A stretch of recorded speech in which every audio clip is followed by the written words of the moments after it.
Jangan tunggul. Berapa jawapannya? Negatif? 0.77. Kau pakai apa? Kau pakai phone Ya Prof. Mana kau punya komputer?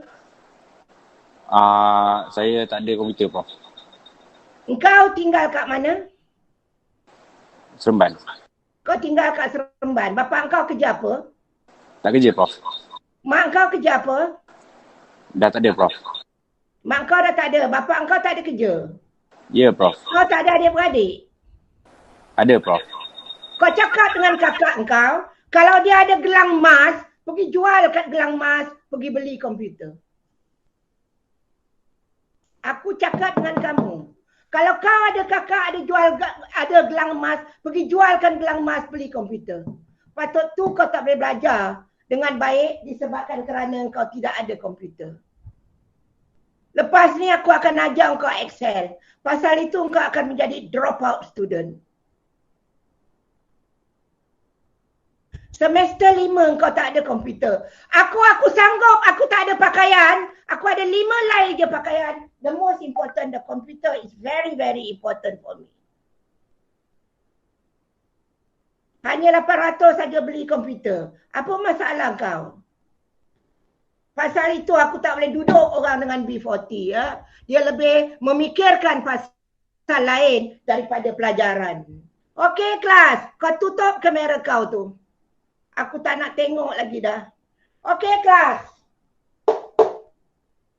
Saya berharap lecturer itu diberi kesedaran dan belajar daripada kesilapan yang ada sebab sebagai seorang lecturer saya rasa dia perlu menunjukkan contoh yang baik kepada student-student yang lain. Mungkin memang lecturer itu ada niat yang baik untuk memastikan pelajarnya berusaha yang terbaik untuk belajar, untuk dapatkan laptop, untuk mempermudahkan urusan belajar. Tapi mungkin cara yang dia pilih itu salah. Tapi mungkin ada hikmah di sebaliknya. So itulah pendapat saya. Bila sebut bahasa kurang sopan, tergambar perkataan kotor, mencarut dan ayat-ayat maki hamun yang keluar daripada percakapan seseorang atau tulisan mereka di media sosial. Bagi mereka yang diajar sejak kecil mengamalkan bahasa yang baik dan beradab, mungkin kurang senang jika ada yang berkomunikasi dengan bahasa yang kurang sopan dan tidak beradab. Namun sejak akhir-akhir ini, ramai yang seakan selesa berkomunikasi menggunakan bahasa yang kurang sopan dan tidak berhemah di tempat awam dan di media sosial. Ia seolah-olah trend komunikasi masa kini. Penggunaan ayat-ayat dan perkataan yang kurang sopan dan tidak berhemah ini semakin berluasa menjadi perbualan santai dalam kalangan masyarakat, khususnya remaja. Ia seakan diterima pakai dalam masyarakat bila perkataan yang kurang sopan itu menjadi biasa dalam perbualan harian atau ketika bergurau. Lebih mengharangkan, ramai dalam kalangan remaja beranggapan perkataan-perkataan itu adalah satu bentuk komunikasi yang dilafazkan pada kawan-kawan rapat sahaja dan ianya sekadar bergurau dan sebagai satu bentuk mesra rakan. Ia bukan bertujuan menjatuhkan maruah atau menghina. Tidak dinafikan ada kalanya ayat-ayat disebut sangat memalukan. Namun, remaja masa kini seolah-olah sudah tebal dan kebal perasaan malu mereka. Tujuan kajian selidik ini diadakan adalah untuk mendapatkan pandangan masyarakat tentang penggunaan bahasa dalam kehidupan seharian mereka. Daripada 23 responden, 17 orang responden merupakan lelaki yang telah mencatat 73.8%, manakala 6 orang responden merupakan perempuan menunjukkan peratusan sebanyak 26.1%. Dari segi bangsa, seramai 18 orang responden terdiri dari bangsa Melayu yang mencatat 78.3%, manakala seramai 6 orang responden terdiri daripada bangsa Cina menunjukkan peratusan sebanyak 21.7%. Tiada responden yang terdiri daripada bangsa India dan lain-lain. Dari segi umur, seramai 12 orang responden bersamaan 52.2% berumur 21 hingga 24 tahun, manakala seramai 11 orang responden bersamaan 47.8% berumur 17 sehingga 20 tahun. Tiada responden yang berumur 25 tahun dan ke atas. Berdasarkan data yang diperoleh, semua responden bersamaan 100% bersetuju bahawa mereka pernah mendengar perkataan kasar seperti babi, anjing, sial dan sebagainya. Berdasarkan data yang diperoleh, seramai 11 orang responden bersamaan 47.8% menyatakan reaksi biasa-biasa apabila mendengar perkataan kasar, manakala seramai 12 orang responden bersamaan 52.2% menunjukkan reaksi terkejut apabila mendengar perkataan kasar. Berdasarkan data yang diperoleh, seramai 22 orang responden bersamaan 95.7% berpendapat bahawa penggunaan bahasa kasar adalah kurang baik, manakala hanya seorang responden bersamaan 4.3% berpendapat bahawa penggunaan bahasa kasar adalah baik. Seramai 13 orang responden bersamaan 56.5% menyatakan bahawa mereka jarang menggunakan perkataan kasar dalam kehidupan seharian. Seterusnya, 8 orang responden bersamaan 34.8% berpendapat bahawa mereka tidak menggunakan perkataan kasar dalam kehidupan seharian, manakala hanya 2 orang responden sahaja bersamaan 8.7% menyatakan bahawa mereka kerap kali menggunakan perkataan kasar dalam kehidupan seharian. Seramai 22 orang responden bersamaan 95.7% berpendapat bahawa penggunaan kata-kata kesat akan menjejaskan imej negara, manakala hanya seorang responden sahaja bersamaan 4.3% tidak setuju bahawa penggunaan kata-kata kesat akan menjejaskan imej negara. Berdasarkan data yang diperoleh, antara kesan negatif penggunaan kata-kata kesat dalam kehidupan seharian yang memperoleh persetujuan semua responden bersamaan 100% adalah mendorong tingkah laku yang tidak bersopan.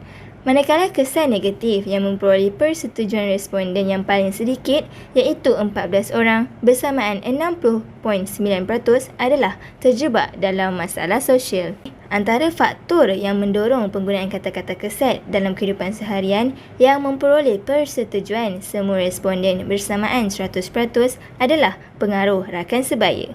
Manakala kesan negatif yang memperoleh persetujuan responden yang paling sedikit iaitu 10 orang bersamaan 43.5% adalah ibu bapa tidak menunjukkan suri tauladan. Seramai 22 orang responden bersamaan 95.7% berpendapat bahawa penggunaan kata-kata kesat dalam kalangan rakyat Malaysia patut dikurangkan, manakala hanya seorang responden sahaja bersamaan 4.3% tidak bersetuju bahawa penggunaan kata-kata kesat dalam kalangan rakyat Malaysia patut dikurangkan.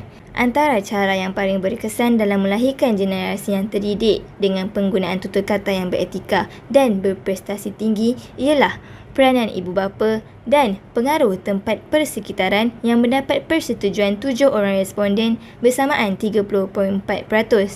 Manakala cara paling berkesan yang mendapat persetujuan responden yang paling sedikit iaitu 4 orang bersamaan 17.4% ialah tingkah laku rakan sebaya.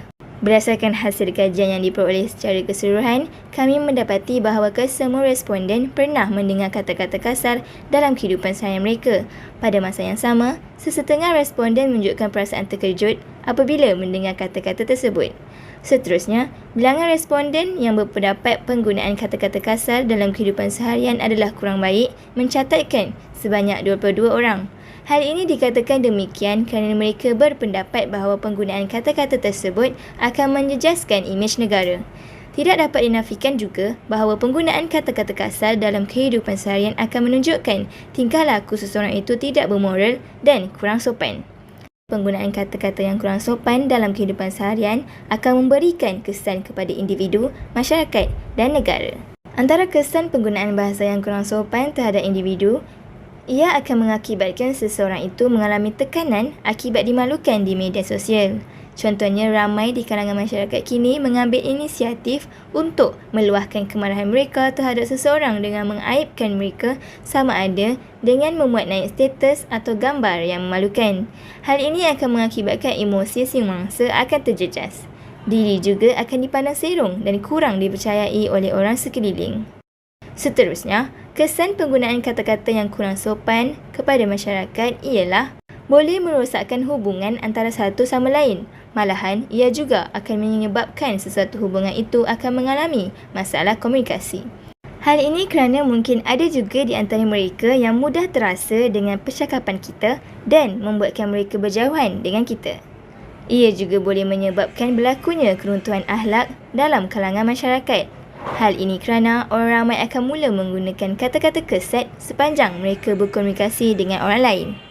Jika kita lihat dari sudut yang lain, Kesan penggunaan kata-kata kesat dalam kehidupan seharian kepada negara juga akan dipandang serong oleh negara maju kerana rakyatnya yang tidak bersatu padu menyebabkan kurangnya jalinan perniagaan berlaku antara dua buah negara. Oleh hal yang demikian, kita perlulah mendidik masyarakat sekeliling untuk menggunakan perkataan atau bahasa yang sopan. Terdapat beberapa cara untuk mendidik masyarakat sekeliling, antaranya peranan ibu bapa. Ibu bapa memainkan peranan penting untuk mendidik anak-anak sejak kecil. Bak kata pepatah, meluntur buluh, biarlah dari rubungnya. Dengan adanya didikan ibu bapa, maka anak akan memiliki amalan budi bahasa dalam diri sendiri mereka. Sebagai contoh, ibu bapa mendidik anak-anak untuk menggunakan panggilan yang betul semasa berada di rumah dan menghormati ahli keluarga yang lebih tua. Masalah yang lebih besar akan melanda jika perkara ini diambil ringan. Oleh itu, peranan ibu bapa dalam menangani masalah ini amat diperlukan kerana setiap pembelajaran itu bermula dari rumah dan ibu bapa haruslah sabar dalam mendidik anak-anak. Pada era globalisasi ini, media massa dijadikan sebagai panggung utama dalam menyampaikan informasi-informasi dunia dan trend-trend terkini. Sebagai contoh, platform yang sering digunakan kini ialah TikTok, Twitter dan WhatsApp. Wadah dunia ini dilihat berupaya untuk mempengaruhi sikap dan cara berfikir seseorang. Maka, usaha untuk memupukkan nilai berbahasa sopan haruslah dipraktikkan ke dalam media massa seperti contoh situasi berkongsi nasihat-nasihat berbahasa sopan sesama ahli kumpulan media sosial kita. Penerapan nilai-nilai ini ke dalam diri masyarakat dapat menjadikan Malaysia sebagai negara yang aman dan damai.